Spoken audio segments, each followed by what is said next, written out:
Oh my God, this is such a faff. So everybody, let me tell you why it's always such a faff. And some days I just get it and some days I don't.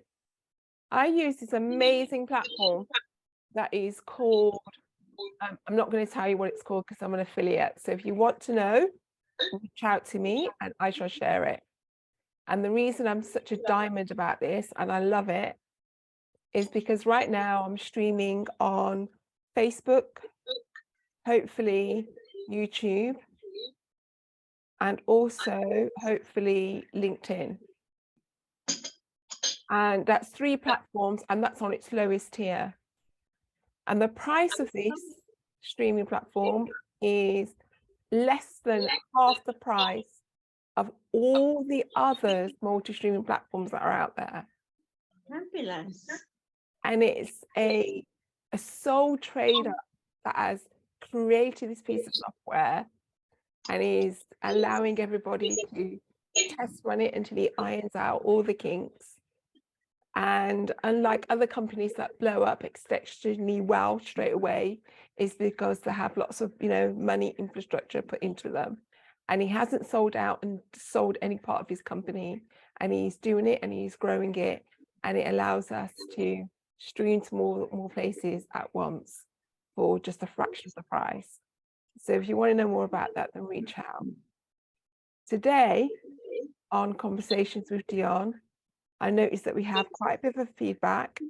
So all I can do is apologize about that and see what we can do about the fact that not only am I streaming in 3 places, I'm also got another device behind my computer whereby I can actually talk to you Instagram people. Hey, how you're doing? And now that I've explained myself, we've gotten into a bit of tech in reference to what it's like being an entrepreneur. Today on Conversations with Dionne, I've got Juliet Owen-Nuttall. I love that name. I want to know more about it. And she is a fertility goddess. And it's like, what the hell, Dionne, you're about menopause. What are you doing talking to a fertility person? What's going on here? But exactly that same confusion is exactly what happens in a woman's body between the age of 35 and 53. And that's why Juliet and I are combining our talents together. And we are going to be having these conversations, more than one, with you over the space of a month or so. So first of all, I would like to just welcome Juliet to the stage. Thank you. Thank you. Yeah, I am super excited about this because this is something that every client of mine says, but hang on, am I in the menopause? And I say, no, you might be in stages, but you can still get pregnant. And I just thought it was fabulous to have a menopause expert to really clarify the difference between hormonal imbalances and menopause. That's something that and we just hit it off. So we met over Zoom and hit it off. We were like, come on, let's chat.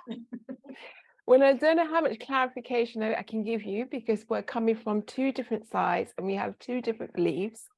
And that is why I wanted us to have this conversation, because many people are on my camp, in my camp, and many people are in your camp. And I thought we should, have these conversations more than once, different things, dishing them out, so that at the end of it, we can find some harmony and learn and get a bigger picture of the cycle itself. That's amazing. So the cycle is estrogen. What is happening at the age of 35 is that our estrogen level starts to decline. And the eggs within our ovaries do start to die off. They have a life expectancy, just as we ourselves, humans, and all sentient beings have a life expectancy. We have different organs that are regenerating different parts of themselves, our skin, our tissue. Why do we call it beauty sleep? And why do we look different from one day to the next? Blood cells, tissues, ligaments, nails, hair, it all regrows and regenerates itself. So everything has a beginning, a middle, and an end. And so does the eggs within our ovaries.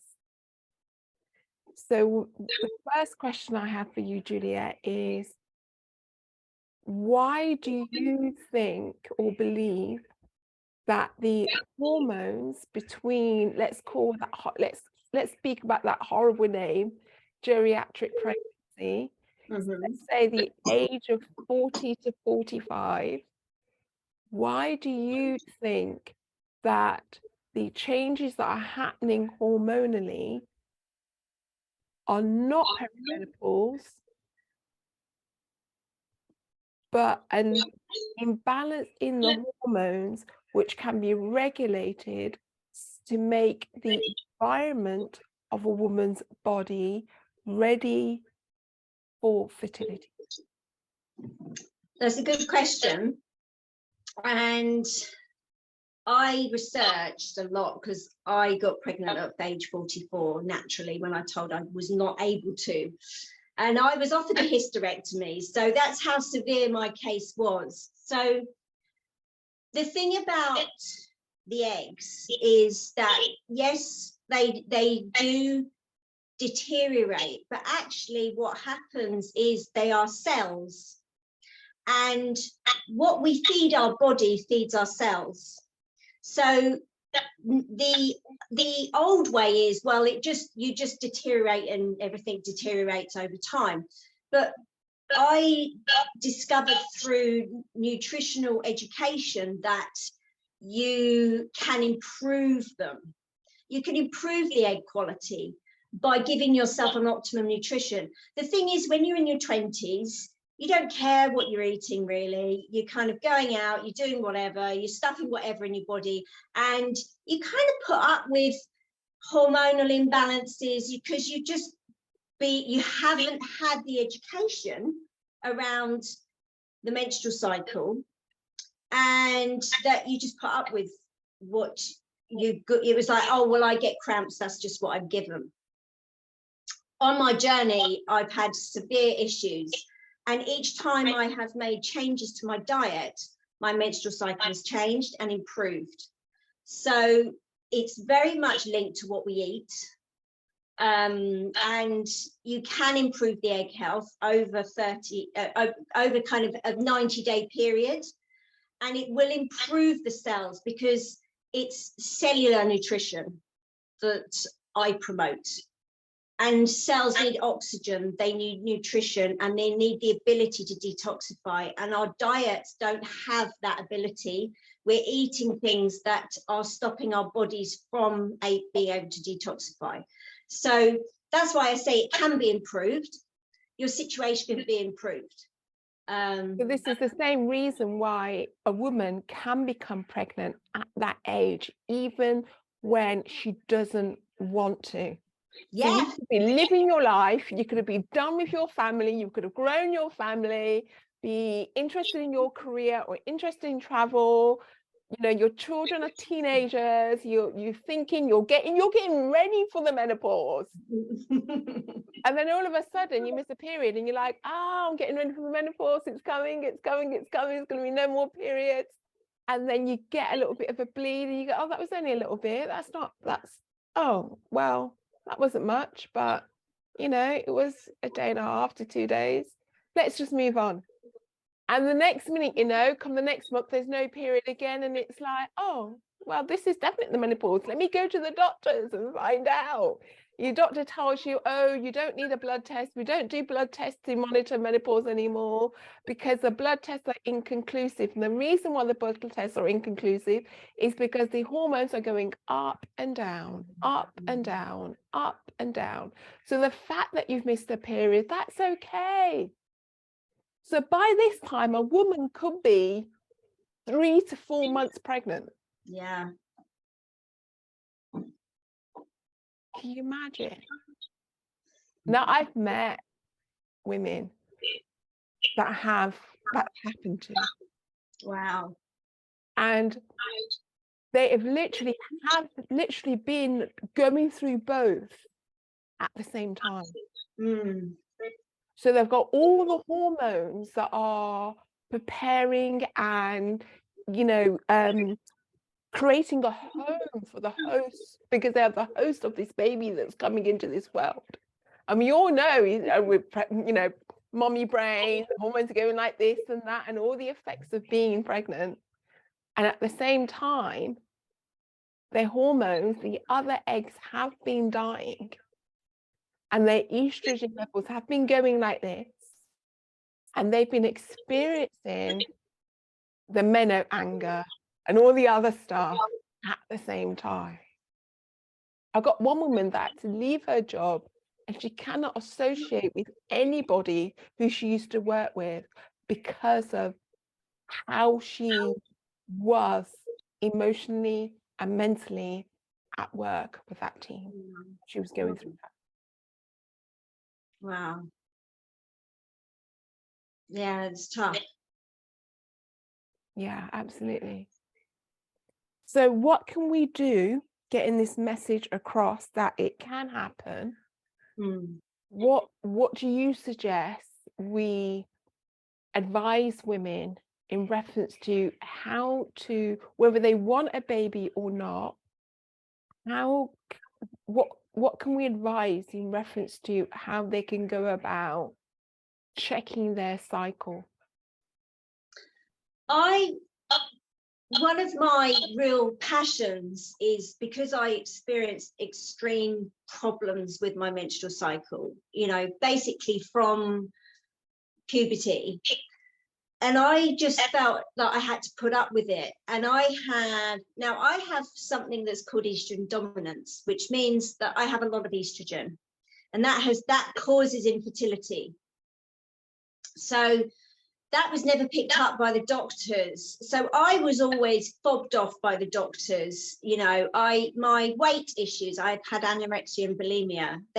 Some of that was linked to the fact that I could never lose weight based on my hormones. So my thing is, it's about looking after your body as a woman, and so that your menstrual cycle will show you how well your body is. So a lot of women say, oh, my cycle's regular. And then when I go deeper, they've got cramps, they've got blood clots, their period takes a long time to come, they get pain. That's not normal. We've been led to believe it's normal, but it's not normal. And when you can balance that out by balancing your hormones, yes, it goes up and down, my cycle, goes like that, from month to month, but I know my normal, and I know that if I'm not following my protocol to keep my estrogen levels, I'll get the symptoms, and I'll be like, okay, those are my symptoms. I need to check my hormones. I need to check in myself. Am I looking after myself? Because particularly career women, we tend to leave the menstrual health to the bottom of the pile. We kind of don't deal with it until perhaps we want to have children or menopause. It's that time of life that we then start to think about it, but we've suffered for 20 plus years and we don't need to. Yeah. So that for me is really important. It's a woman's health. It's her barometer of her health. And what other, besides foods, focusing on foods to improve your womb in preparation for having a child, because you've chosen to at that age? Or, obviously we don't want to encourage women to eat bad so that they don't get pregnant if they don't want a child at that age, because it's going to cause other problems. It means that your body's not fit for menopause. In menopause, things are going to decline, and therefore you have to make sure that your health is as best as it can be before you enter menopause, because menopause is hell if you don't. So what's your take on contraception, and what was your experience of contraception living with the condition that you had, and what do you advise women? I mean, obviously most women that come to you, they want to get pregnant. Yeah. So I guess they're throwing all of that out, but what would you advise in reference to coming from the point of view of they've already been taking contraception? Some of them have been worse than others. Yeah. So what have you seen in your experience within your work in reference to the result of somebody that's had an injection that stopped their periods in total, and now they're trying to get pregnant? How bad has your experience in reference to the numbers that you've seen is that compared to a woman who has been taking the pill and now have stopped to get pregnant? What's the difference in ratio between how quickly one can get pregnant coming off one contraception to the other?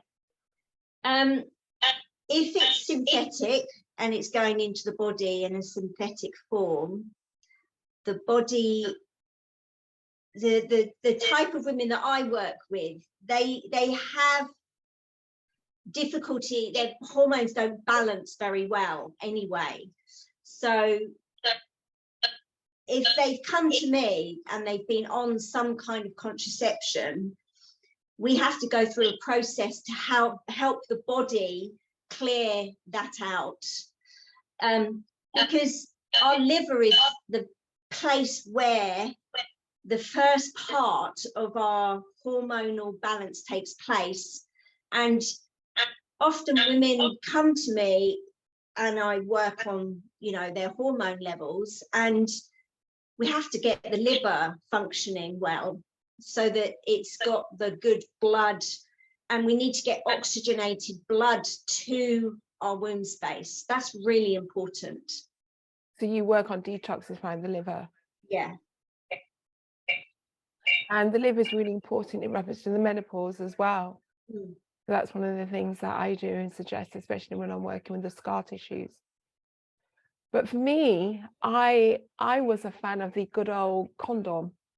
I know it's not 100%, but at least it stayed away from all those toxins that are in the pill and the injections and all the things that are actually making our cycles at that stage worse. Because as the hormones are going up and down and up and down, and women that you're meeting who doesn't know whether they're going into perimenopause while they're trying to get pregnant, and their hormones are going up and down, it means that some bleeds are really heavy, some are light, and that's why the confusion that they don't know what stage of life they're in, biologically, I mean. And so I've realized, and I've come to, you know, see through my experience, my personal experience and work experience, is that when they are coming off, and when I myself came off using drugs as a form of contraception, I realized how worse it made my periods, in the sense of there was no consistency as to the quality and the quantity of my bleed. Yeah. I'm an advocate of condoms, you know, that's what we use.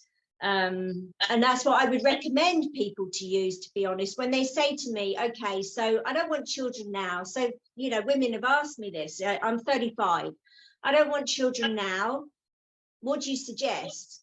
And I would say condoms, because any synthetic thing going into the body is going to mess it up, and it's going to take longer to bring the balance back, because a lot of women don't know what their normal is. So then when the clients that I work with, you know, they tend to be over 40 and they're racing the body clock, and they're like, each month goes by and it's like, oh, is it going to happen this month? And it's like, okay, but we need to balance your hormones first. You've been on the contraceptive pill for X number of years. You've also been telling your body, I don't want to get pregnant for those X number of years. So we've got to undo all of that. And that doesn't happen overnight. No, it does not. I totally hear you, totally understand. So I would like to ask, is there any questions that you would like to ask me before we bring this live to a close? And my message for women out there is one, that we actually have the power to decide. And that's what I wanted us to feel into by doing this live with Juliet. We do have the power to decide, rather than having a medical practitioner telling us we're too old or we're too unhealthy because of age, in reference to whether we're choosing to become a mother or not, because it can be a choice. Just how we can actually talk to our tissues and we can talk to ourselves. But we also can make that same conscious, firm decision to choose and prepare for menopause. Because in that same vein, we do hear and see like it's happening to us or at us, rather than stepping into and making a life plan as to what am I going to do, feel, experience, how am I going to live through it, what my life is going to be after it. That's a plan that we can actually make, and make a decision that my menopause is going to be like this, rather than asking somebody to tell us that we're in it and feeling shit when we get the answer. That's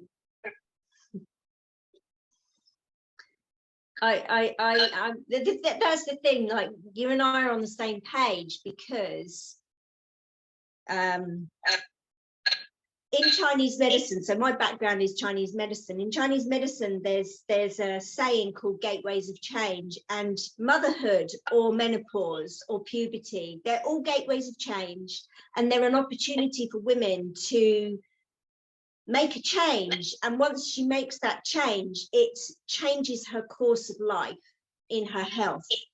And so we do come from the same approach, you know, it's like looking after your body, whether you want to have children or not. I think one question I would love to ask that would clarify is, what is the difference between perimenopause and then I'm in the menopause, and as women say to me, the door's firmly closed for motherhood? That's a really, really good question. The medical definition of the difference between the two is when a woman's period has stopped for 12 months. So she hasn't had any for 12 months. And the medical definition of this and what I'm about to say is actually pretty up, because the next word and sentence after that is that once it's been 12 months and 1 day, it means that the peri and also the meno is finished. So it's like, how can it be? By the way, at that time, a woman may not have a period yet, so she hasn't had a period, but she's high up in all the other over 100 symptoms of menopause. But some doctors won't intervene and help her, because in their definition, she's over it because she's 12 months and 1 day. Wow. So they call that, some doctors call that post-menopause at that stage. Wow. So it's over for them. And so when you're still having missed periods, but it's up and down and there's some blood, and you start to get a couple other, so this is when you know you're not pregnant, because you start to get other symptoms that are different symptoms from I'm rosy and I'm pregnant. And those symptoms are, for example, hot flushes, very disturbed, irritable sleep, a lowness of mood, which can also happen in pregnancy as well. So you've got pregnancy, you've got perimenopause, or you've got depression, to sort of ascertain where is a woman at in that triangle formation, if that is the first ailment symptom that comes up. And then you'll start to have bodily pains, and the bodily pains are quite different than the bodily pains of being pregnant. And then that's also, we can use those, listen to this, as a differentiating factor. But when a woman has experienced 2 of those and a couple of missed periods, then that's peri. So Davina McCoy, whether you love her or hate her, I love her. I'm even gonna like drop a secret truth bomb here. When I was younger, she used to do that program, that date program, Running in the Street. I had such a fucking crush on her. I really did. She was like, yeah, good. It's like a modern day, you know, Wonder Woman had gone. Anyway, don't want to divert too much. But in her campaign at the moment with menopausing, which is this new word she's coined, and she's coined it to explain and for women to use who are past the 12 months of no periods, so that they can explain they're still in the menopause, because now they've got a whole load of symptoms. They've got brain problems, they've got headaches, they've got migraines, they've got hot flushes, they've got swelling feet, lack of memory, fatigue, sleeping and existing on 2.5 hours per night. You know, the lot. But the doctor will say you're post and therefore may not help you. Wow. That's so interesting. I mean, you know, it's the same. Women say, oh, you know, like me, oh, I'm 40. Well, we're not going to help you. You're over the age, you can't have children. That's it. And even when I had a cesarean, they're looking inside and they go, oh, you're perimenopause. I have never missed a period, apart from when I was pregnant. And then they came back the minute I stopped intensive breastfeeding, and they've been regular ever since. So it's like that thing that she said to me, I'm 45, she's looking inside, she's just taken my baby out, and she's like, oh, you're perimenopause. How did you get pregnant? Like, wow, the insensitivity of that, you know. But that biologically, yeah, I'm sorry that happened to you. My mind is like completely fascinated as to what she saw inside. Well, she saw the damage that I have in my womb. She saw the fact that I have non-existent ovaries on my right side. They're non-existent. She even said, do you have a right ovary? And I said, yes, I've never had it taken out, because the threat was, because I had so many issues, that they said you'd just be better off having a hysterectomy. And she said, oh, I'm just making sure that I can find your right ovary, because you just said you have it and you have a right tube. I said, yeah, they're there. They might be a little bit messed up, that they're there. And she just peeked over and looked at me and raised her eyebrows and just went. It wasn't based on the quality of what she found. It was based on the black and whiteness of a piece of paper with your age and the fact that she couldn't find it. Yeah. And then she labeled you perimenopausal. Yeah. Well, and then you're lying there within your heart, you're like, I haven't experienced life as a mother yet. Yeah. And I want a baby. They've just taken my baby out. I'm having you just had her. Yeah. Wow. And I mean, that's a vulnerable state you're in. Yeah, so that's her way of saying welcome to motherhood. Yeah, basically.